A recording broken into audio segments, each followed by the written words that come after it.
कैसे बताऊं दुनिया का सबसे बड़ा धोखा आपको दिया गया है और आप उस धोखे में आज भी फंसते हैं। कल मैं फंसा हूं। कल अपने बच्चों को दिखाया है किस तरह से स्टीव जॉब्स नाम के महा बाहुबली ने आईफोन इंट्रोड्यूस किया। सबसे बड़ा धोखा था।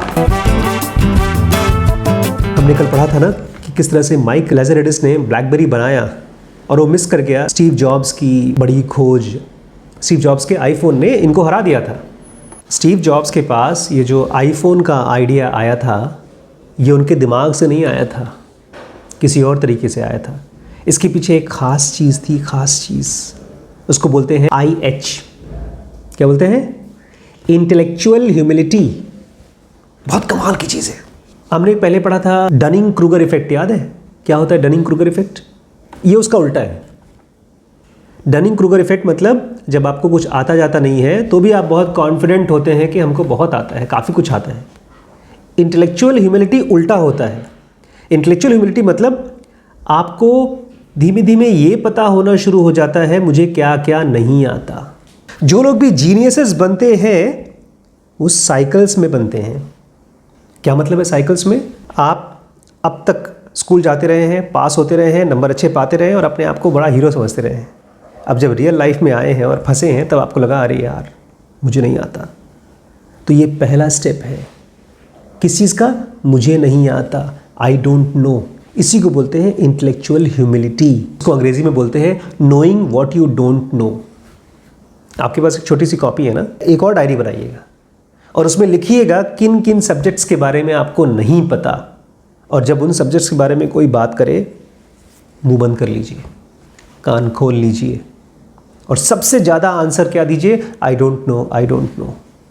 जितना ज़्यादा शांत रहेंगे उतना ही ज़्यादा सीखेंगे, समझेंगे। जैसे मैं पर्सनली क्या क्या चीज़ें नहीं जानता हूँ, मेरे पास लिस्ट है। मुझे आर्ट्स नहीं समझ में आती है, पेंटिंग्स नहीं समझ में आती, मुझे फैशन के बारे में कुछ नहीं पता है कि कैसे फैशन होता है, मुझे केमिस्ट्री के बारे में कुछ नहीं पता, मुझे खाना बनाने के बारे में कुछ नहीं पता। मुझे ये नहीं पता कि जब कोई गुदगुदी खुद को करता है तो गुदगुदी क्यों नहीं होती है। आपको पता है? करिए, करके देखिए। कोई और करे तो होती है, हम खुद करते हैं तो नहीं होती। ऐसी बहुत सी चीज़ें मुझे नहीं पता। जब हम अपनी शॉर्टकमिंग्स को पहचानना शुरू करते हैं तो अचानक से एक नया डोर खुलता है। एक इंटेलेक्चुअल डोरेमोन का कौन सा डोर था वो? Anywhere door. उसको मैं बोलता हूँ डॉड, डोर टू डाउट। इसके पहले मैंने क्या बताया था? हमारे दिमाग में अपने आइडियाज़ के ऊपर, इतने इमोशंस के ऊपर इतनी स्ट्रांग बिलीफ होती है कि जो मैं बोल रहा हूँ वही सच है। वो दीवार, अचानक से उस दीवार में एक दरवाज़ा खुल जाता है। उसको बोलते हैं डोर टू डाउट। आप अपने ऊपर पहली बार डाउट करते हैं और फिर धीमे धीमे हम शुरू करते हैं क्वेश्चन पूछना कि मैं क्या क्या नहीं जानता हूँ, क्या क्या चीज़ें मैं मिसिंग है मेरे पास। मैंने बहुत से लोगों को देखा है जो लोग अपने करियर की पीक पर नहीं पहुँच पाते, एक पॉइंट के पास जाकर के रुक जाते हैं। वो यही मिस करते हैं। उनको पता नहीं कि उनको क्या क्या नहीं पता। उनसे अगर आप बात करने की कोशिश करेंगे ना तो चुप नहीं होते वो लोग, समझाते रहते हैं, बताते रहते हैं, ढेर सारे वजह देते रहते हैं कि क्यों वो चीज़ नहीं हो पाया। वो बाहर की कंडीशंस को ब्लेम करते रहते हैं। लेकिन जिसको ये पहली बार पता चल जाता है कि मैं कुछ मिस कर रहा हूँ और बहुत कुछ मिस कर रहा हूँ, तब वो खोजना शुरू करता है और जब खोजता है तो नई नई डिस्कवरीज होती हैं। इसीलिए न्यूटन कहा करता था कि मैं जो कुछ भी जानता हूँ वो समुद्र के किनारे के कुछ पत्थर के बराबर है और जो ज्ञान बाहर फैला हुआ है वो अथाह है। जितना आप जानते जाते हैं, जितना आप अपने ऊपर रिव्यू करना शुरू करते हैं, रिव्यू करते रहते हैं, उतना ही आप और हम्बल होते जाते हैं। Humbleness is the secret to geniusness. हमने कल पढ़ा था माइक लेज़रडिस के बारे में, किस तरह से उसने कहा कि हमारा जो ब्लैकबेरी का फ़ोन है वो परफेक्ट है, इससे अच्छा कोई स्मार्टफोन बन ही नहीं सकता। वो एक जगह पर फंसा हुआ था जो उसको पता नहीं था। उसको बोलते हैं ओवर कॉन्फिडेंस साइकिल। ऐसा नहीं था कि माइक लेज़रडिस के सामने टच स्क्रीन नहीं आया था। ये सब जीनियसेस लोग सारी एडवांस टेक्नोलॉजी को उठा करके चेक करते रहते हैं। लेकिन उसने कहा आज से 100 साल बाद भी लोग टच स्क्रीन को प्रेफर नहीं करेंगे और मैं भी उसका फुल प्रूफ हूँ। मैं भी इसका फर्स्ट हैंड प्रूफ हूँ। जब पहली बार मैं था 2011 में टच स्क्रीन का फ़ोन आ गया था। मैं चंदन में अल्ट्रासाउंड कर रहा था और किसी एक यंग लड़के ने लेकर आया, मुझे दिखाया, नोकिया का था शायद। मैंने कहा हाय राम, क्या शीशा लेकर घूम रहा है, गिर जाएगा तो टूट जाएगा। यही चीज़ माइक लेज़रडिस बोलता है। लोग डरेंगे, खरीदेंगे नहीं। 2012 में आईफोन आ चुका था और 50% जो महंगे महंगे फ़ोन यूज़ करते थे अमीर लोग, उनका 50% मार्केट शेयर कैप्चर कर चुका था। फिर भी हमारे माइक लेज़रेडिस क्या बोलते हैं पता है? हमारा फ़ोन आइकॉनिक प्रोडक्ट है, तुम्हें पता है कौन यूज़ करता है? हमारा फ़ोन बिजनेसमैन यूज़ करते हैं, बड़े बड़े लीडर्स यूज़ करते हैं, बड़े बड़े सेलिब्रिटीज़ यूज़ करते हैं, और यही बोलते बोलते बोलते सब आईफोन यूज़ कर रहे हैं, चले गए। इसके बावजूद भी 2012 में भी जब उनका मार्केट शेयर खत्म हो चुका है, तब भी बोर्ड मीटिंग में क्या बोल रहे हैं? मुझे पसंद नहीं है टच स्क्रीन। इसको बोलते हैं खिसियानी बिल्ली खंबा नोचे। जो पसंद नहीं आता, चाहे कितना भी सक्सेसफुल हो, आपको पसंद नहीं आता। आप ये जानना भी नहीं चाहते कि उसके अंदर कौन सी अच्छी क्वालिटीज़ हैं। जैसे बहुत से यूट्यूबर को आप पसंद नहीं करते, जैसे आप आशीष चिंचलानी को बिल्कुल नापसंद करते हैं, आप कभी जानने की भी कोशिश नहीं करते कि क्या है उसके अंदर में। और फिर पता है क्या बोलता है वो माइक लेज़रेडिस? तुम लोगों को बता दूं, कीपैड वाले फ़ोन होते थे ब्लैकबेरी के, वो फिर से आने वाले हैं।